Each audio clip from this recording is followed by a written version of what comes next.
الحمد لله رب العالمين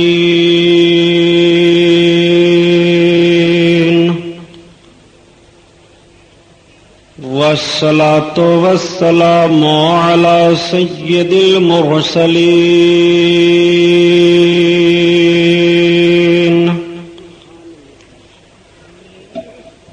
وعلى آله الطاهرين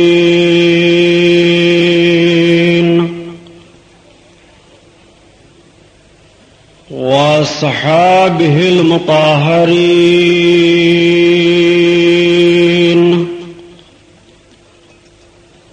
وابنه الغوث العظم الجيلاني محي الدين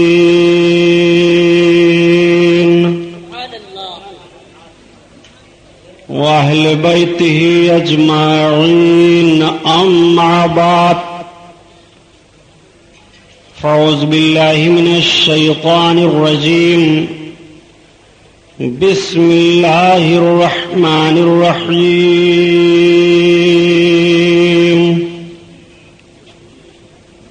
قال الله تعالى في القرآن العظيم والفرقان الحميد